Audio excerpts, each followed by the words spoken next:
Michael. I am Greg's father.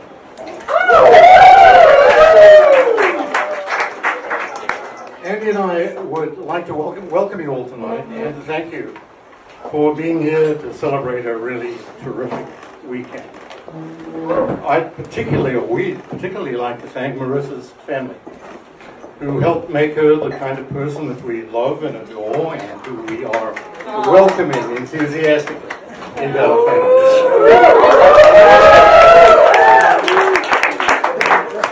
I have to say there's an African saying that you guys probably know about, which says that it takes a village to raise, to raise a child.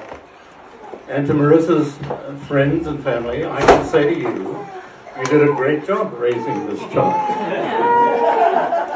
So I know that Andy wants to say a little about you guys, and I'm going to pass the microphone over to her, and then we'll move on. Okay, so I'm Andrea. As you know, I'm Greg's and Eddie's mom. And again, I would like to welcome everybody. I would like to thank Marissa'S parents, Karen and Ray, her sister Allie, her brother Mike and Katie, her brother Mike, and his wife Katie, grandma and auntie, and all the aunts and uncles and cousins for welcoming Greg into your amazing family with so much love. For someone like us who live on the other side of the country, it means a lot to know that Greg belongs to the family like yours. And I feel like I belong too. Unfortunately, my mom couldn't make it here, but she's with us with all her love. And back to you. Okay, Andy may feel she belongs. I'm not quite there yet, but I think I'm before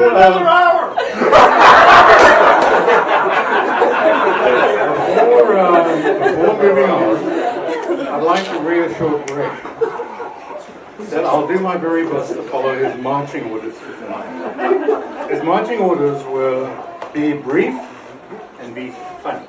And I have to say, Greg, what were you thinking? One thing that he knows that you guys don't know is that I've been a lawyer for more than 30 years. 30 years. There's some who say that asking a lawyer to be brief is like asking a painter to paint a very small dot on a very large wall. Nico, are you here? Nico spent his life drawing on a very large wall. Somebody else once said that to ask a lawyer to be funny is like asking a mathematician to compose a romantic poem. It ain't gonna happen. It's just ain't gonna happen. So Greg, what were you thinking? You're asking your lawyer father to be brief and funny. And what's with the microphone? You never give a lawyer a microphone. You'll never get them to stop talking. Okay? So anyway, nice try, buddy. I'd like to now move on to Marissa. My voice is cracked.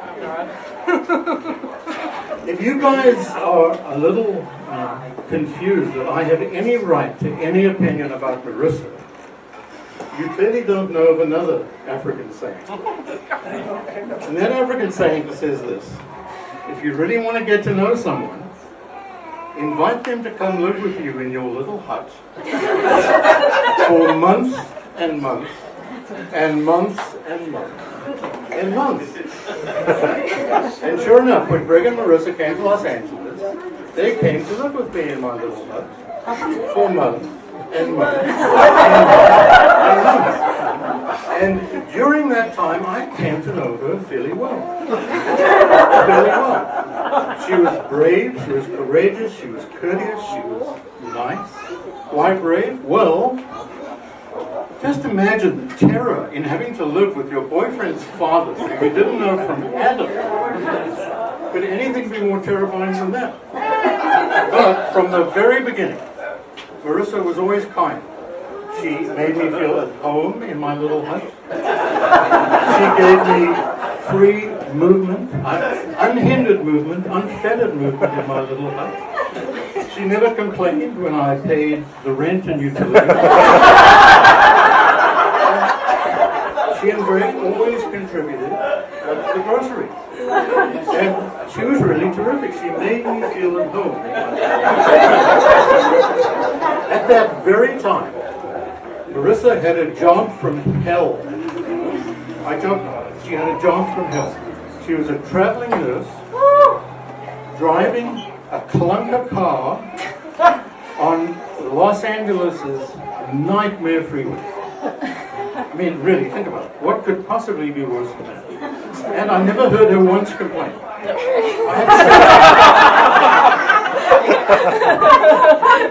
She may have complained, but not to me.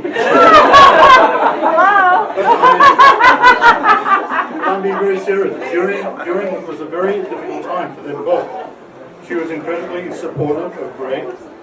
She had Greg's back. Greg had her back. And I couldn't help but really feel thanks, I suppose, is the word I should use. I should have thanked you at the time. I didn't.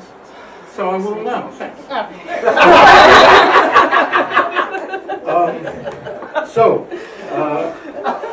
The only conclusion I can reach from this, and then I'll give this back to Andy, is that my feeling is this. If you can survive what they survived living with me in Los Angeles, they can survive anything, absolutely anything that the world can throw at them. And, you know, they're two really great people, and I think they'll do really, really well together. But now that you've heard how I came to know this woman so well, guess who wants to put her voice in? In May of 2014, and one of those days we were walking to a bar to watch the hockey. You told me you met someone, and I immediately asked you if I could meet her. You said no. It's still too early. It's still too early for that. However, a few months later, you announced that you are bringing Marissa home for a visit. I couldn't wait to pick you guys up at the airport. And there you were, Marissa, holding your Patriots bear, and hi, she said.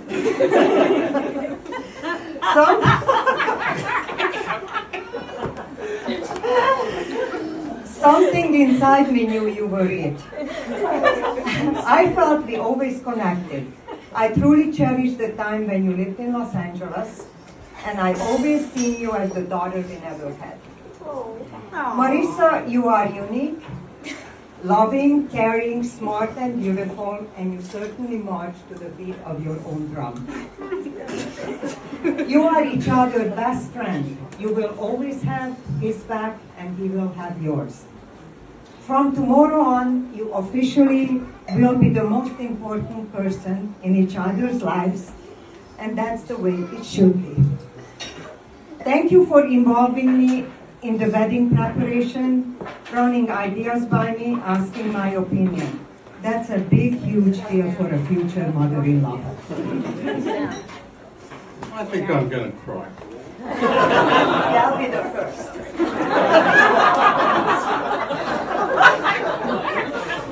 Okay, now it's time to shine a little light on Greg. There's an unattributed quote that Andy and I both subscribe to, which is this. Parents, the quote says, should be the wind beneath their kids' wings, not the architect of their flight. We've never been the wind, we have been the wind beneath Greg's wings, but we've never been the architect of his flight. He alone can take credit for everything that he's decided. Every major decision he's made, he made himself. And we are enormously proud of him for that. He's his own man, which is a really great thing, and it's a big thing, and it's something we're really proud of. When Greg was at high school and elementary school, he was a leader, and he had to learn how to lead himself. I didn't offer him any profound advice on leadership, ever. When he was captain of his Pee Wee ice hockey team that won the California State Championship. When he was the captain of his elementary school flag football team that won the city championship, he led quietly by example. And we couldn't have been more proud of him in doing that. I'd love to say that I played a role in it, but I really didn't. His humility and modesty were unequal. Incidentally, he got those qualities from me. Why are you laughing? I think that's very unkind. Anyway, so Greg did very, very well as a leader. And before I move on here, I'd like to talk a little about his music. You can laugh now. I've never been able to adequately describe his music, but I can tell you how it makes me feel. It makes me feel old.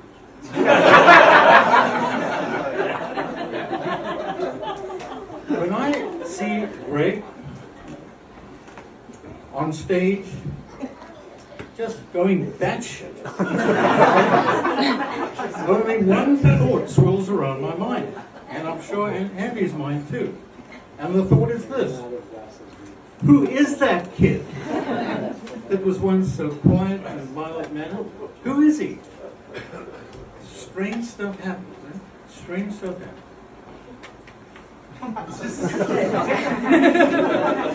Just a couple of more words about your ice hockey and your relationship with my father. I had a very close relationship with my late father, who was also an ice hockey player. When you started to play, he was over the moon in happiness and came to as many games as he could. I thank you for all the joy you have given him through the hockey and many other ways. And that also goes for my mom. Your music, if I could say one more thing, because I'm not as good of a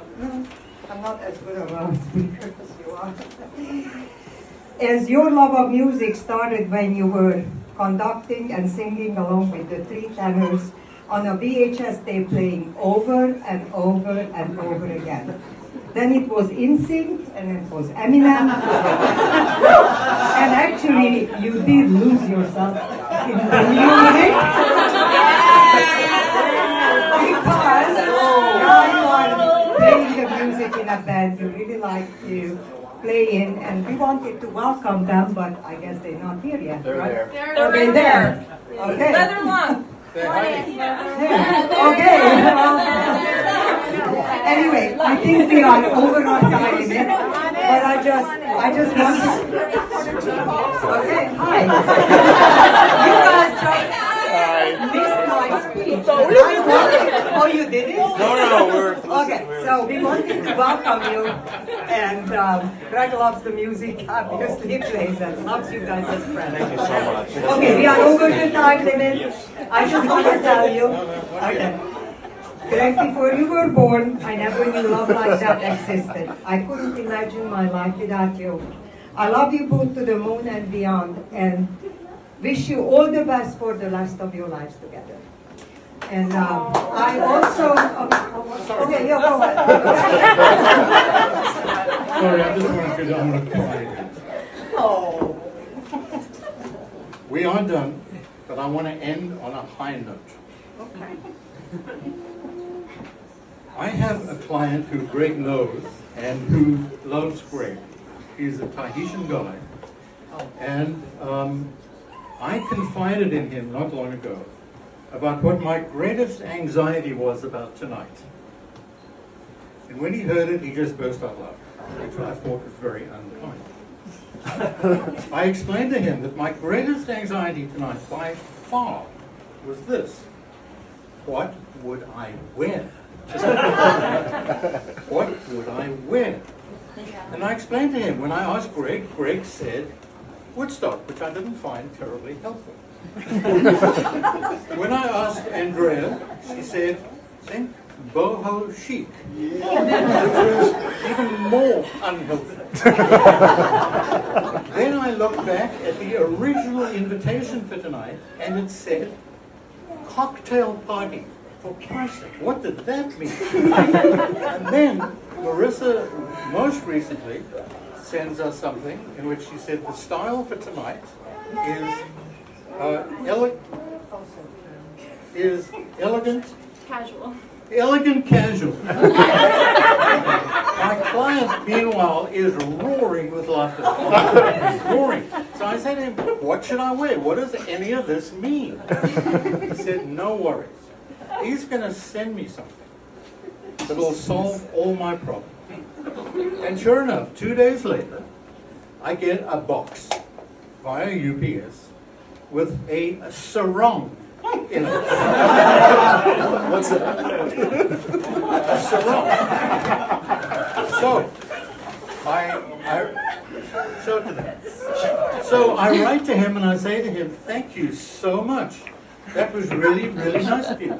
And I'm thinking of wearing it to the wedding tomorrow on Saturday. Yeah. Oh, yeah. That's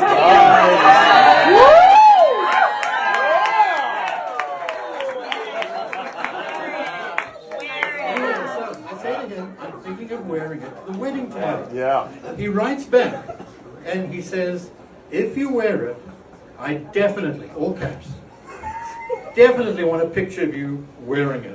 Because us guys in Tahiti, when we wear those things, it's to keep our crown jewels cool. and it ends, ha, ha, ha. I reply to him and I say to him, I don't think I have the courage to wear this to the wedding, and I have a feeling that Marissa wouldn't appreciate that. So he says, no worries. If you don't wear it, why don't you give it to either Greg or Marissa and tell them it's a gift from me. Okay, yeah. That's a gift from me. Thank you. Thank you. Thank you. So anyway, it's I thought that was nice of him. Again, we'd like to thank you all. I would like, if you have a glass that's with anything in it, we'd like to make a toast. But